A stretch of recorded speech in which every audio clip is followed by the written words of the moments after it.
কেমন আছো বন্ধুরা? আজ চললাম তারকেশ্বর বাবাধাম পুজো দেওয়ার জন্যে। আমার ওই দিদি তার ছেলের মানসিক পুজো দেওয়াতে, তাই আমরাও চলে গেলাম। এই যে তুষারবাবুর বাড়িতে ছিলাম, এই যে আমরা এখন বেরিয়ে পড়েছি মন্দিরে পুজো দেওয়ার জন্য। দুধপুকুরে স্নান করে এই যে দিদি, দেবাদি, এই দেবাদিরই পুজো দেওয়ার জন্য আমরা সবাই গেছি ওখানে। এই যে প্রিন্স, এই যে তুষারবাবু, এনার বাড়িতেই আমরা গেছি। ইনিই হচ্ছে পুজোর আমাদের সব আয়োজন করে দিয়েছে তারকেশ্বরে। আমরা যাচ্ছি এখন মন্দিরের দিকে। দুধপুকুরে স্নান করে বাবার মাথায় জল ঢালবো। আর দুধপুকুরে স্নান অবধি দেখাতে পারবো, কারণ মন্দিরে গর্ভগৃহে ক্যামেরা নিয়ে ঢোকা নিষিদ্ধ, তাই ওখানে ছবি তুলতে পারিনি আমরা।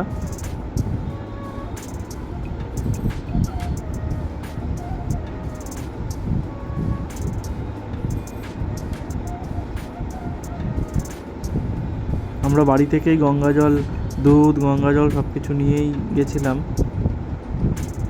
এই যে দেখতে পাচ্ছ বাবার ভোগ নিবেদনের জন্যে এখানে এইটা রান্নাঘর, এখানে রান্না হয় ভোগের।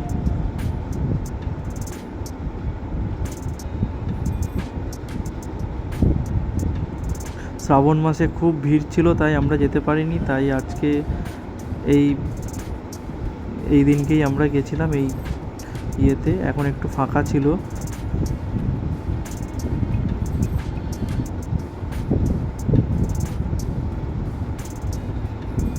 দুধপুকুরের খুব স্লিপারি, খুব পেছল, তাই ধরে ধরে আমরা নামছি। এই যে দেখতে পাচ্ছ সব ফুলের ইয়ে টিয়ে নিয়ে বসেছে এখানে। এই যে পুজো দিয়ে স্নান করে আমরা চলে এসেছি, বেরিয়ে পড়েছি মন্দির থেকে।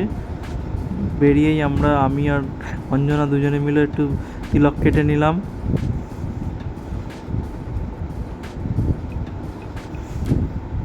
এই জেঠুটার থেকে।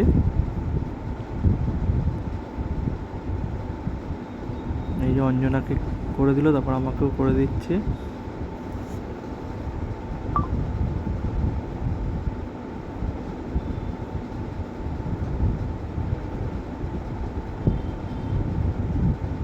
তারপরে আমরা আসার পরে তুষারবাবু আমাদের প্রসাদ খাওয়ালেন। তারপর আমরা দুপুরবেলায় বেরিয়ে একটা হোটেলে, মহাপ্রভু রেস্টুরেন্টে গিয়ে, এটা সম্পূর্ণ নিরামিষ হোটেল, ওখানে গিয়ে ভাত, ডাল, ফুলকপির তরকারি, আলু পোস্ত, ধোকার ডালনা, মিষ্টি এসব খেয়ে মন্দিরে আরতি দেখতে চলে গেছিলাম। দুপুরবেলার যে ভোগ নিবেদনের যে আরতি হয় দেখতেই পাচ্ছ। দূর থেকে তোমাদের দেখানোর চেষ্টা করছি, কিন্তু মন্দিরে ঢুকতে দেয় না। তারপর আমরা ধূপ মোমবাতি দেখিয়ে